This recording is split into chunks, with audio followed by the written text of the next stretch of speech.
আসসালামু আলাইকুম। আমি আজকে যে বিষয়টা নিয়ে আলোচনা করতে চাচ্ছি সেটা হলো অন্য কোনো ব্যক্তির জমি যদি কোনো ব্যক্তি জোরপূর্বক দখল করে রাখে তাহলে প্রকৃত মালিক কি করবে? তাদের করণীয় কি? এই সম্পর্কে বিস্তারিত আমি বলবো অ্যাডভোকেট আতিয়া শিকদার, ঢাকা জজ কোর্ট। আসলে গ্রামগঞ্জে বা যেকোনো জায়গায় আমরা দেখতে পাই সবসময় সচরাচর যে প্রবলেমটা বেশি ফেস করি সেটা হলো জোরপূর্বক জমি দখল করা। একদল লাঠিয়াল বাহিনী আছে যারা জোরপূর্বকভাবে জমি দখল করে থাকে।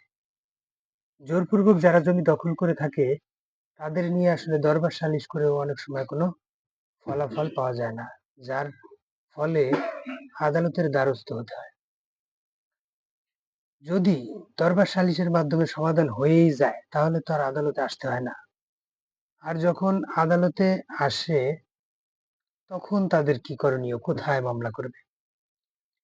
জোরপূর্বক যদি কোনো পক্ষ প্রকৃত মালিকের জমি দখল করে বসে থাকে দীর্ঘদিন যাবৎ অথবা তাৎক্ষণিকভাবে যদি দখল করে তাহলে আমরা দুই ভাবে মামলা করতে পারি। যদি তাৎক্ষণিকভাবে দেখা যায় যে ২ মাসের মধ্যে আম একটা জমি দখল করছে, ওই জমিটা যদি প্রকৃত মালিক সে যদি আবার দখল করতে যায় তাহলে সেটা মারামারি হওয়ার সম্ভাবনা আছে, রক্তপাত হওয়ার সম্ভাবনা আছে। এরকম হয় অনেক সময় দেখা যায় একটা জমি নিয়ে ঝামেলা হচ্ছে, সেই জমিটা বাঁচাতে যেয়ে খুন খারাপি হয়ে যায়। পরে ওই প্রকৃত মালিক কি করে ওই জমিটা বিক্রি করে মামলা চালায়। ওই জমিটা বিক্রি করে চিকিৎসা চালায়। মানে কি অবস্থা? একটা জমি যে পাওয়ার কথা ন্যায্য দাবিতে সে হয়তো আদালতে গেলে বা অন্য কোনো পন্থায় যদি সে চেষ্টা করত এতেও পারত। কিন্তু সেটা বিক্রি করে পরবর্তীতে দেখা যায় তাকে অ চিকিৎসা চালাতে হয়, মামলা চালাতে হয়, দৌড়াদৌড়ি করতে হয়, সময় নষ্ট করতে হয়।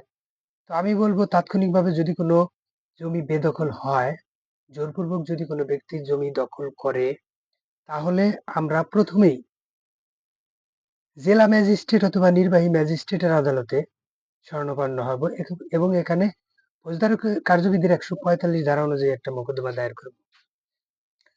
ফৌজদারি কার্যবিধির ১৪৫ ধারায় যদি মামলা করা হয় তাহলে জেলা ম্যাজিস্ট্রেট অথবা ক্ষমতাপ্রাপ্ত বিশেষ শ্রেণীর ম্যাজিস্ট্রেট উভয় পক্ষকে একটা নোটিশ দিবে যে আপনারা অমুক দিন আমার কোর্টে আসেন, এসে কে দখলে আছে আমাকে এটা উপস্থাপন করে। নির্বাহী ম্যাজিস্ট্রেট বা জেলা ম্যাজিস্ট্রেট কি করবে? দখলে কে আছে অর্থাৎ মামলা করার পূর্ববর্তী ২ মাসে আগে কে দখলে ছিল সেটা নির্ধারণ করবে। পূর্ববর্তী ২ মাস আগে যে ব্যক্তি দখলে ছিল তার দখলই বহাল রাখবে। ২ মাস পরে যে দখলে জোর করে নিয়েছে তার দখলটা ক্যানসেল করে দিবে। অর্থাৎ এটা জেলা ম্যাজিস্ট্রেট বা নির্বাহী ম্যাজিস্ট্রেট শুধুমাত্র দখল নির্ধারণ করবে।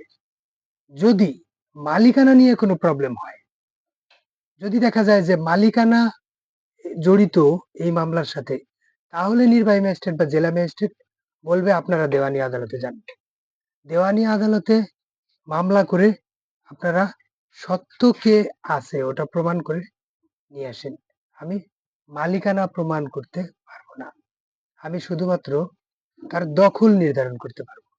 এই কারণে যদি দেখা যায় আমাদের একই সাথে মালিকানা, একই সাথে দখল এই ২ টা নির্ধারণ করতে হয়, তাহলে আমরা দেওয়ানি আদালতে চলে যাব। কারণ দেওয়ানি আদালত দখল এবং সত্ত্ব অর্থাৎ দখল এবং মালিকানা দুটোই দিতে পারে। আর যদি আমরা দেখি একটা জমি নিয়ে গন্ডগোল তাৎক্ষণিকভাবে আমাদের সলভ দরকার, যাতে মারামারি বন্ধ হয়, যাতে খুন খারাপি না হয়। তাৎক্ষণিকভাবে জমিটা নিয়ে কোনো স্থগিত থাকা যায়, একটা প্রশান্তি সৃষ্টি হয়। সেই সুবাদে আমরা চলে যেতে পারি জেলা ম্যাজিস্ট্রেট অথবা নির্বাহী ম্যাজিস্ট্রেট আদালতে ফৌজদারি কার্যবিধির ১৪৫ ধারায়। এই ক্ষেত্রে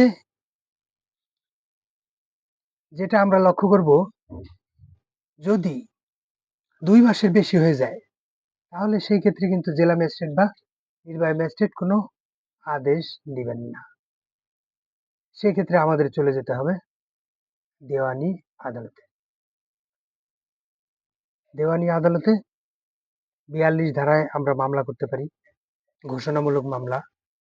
আবার যদি কোনো জাল জালিয়াতি হয়ে থাকে, যে জমি একটা জাল করেছে, যে জাল দলিল করেছে, সেক্ষেত্রে আমরা ওই দলিলটা জাল বা ভুয়া বাতিল করার জন্য 39 সুনির্দিষ্ট অধিকার আইনের 39 ধারা অনুযায়ী দলিলটা বাতিলের জন্য মামলা করতে পারি, এবং 39 ধারা অনুসারে দখল এবং মালিকানা অর্জনের জন্য একটি মামলা দায়ের করতে পারি, ঘোষণা দেওয়ার জন্য।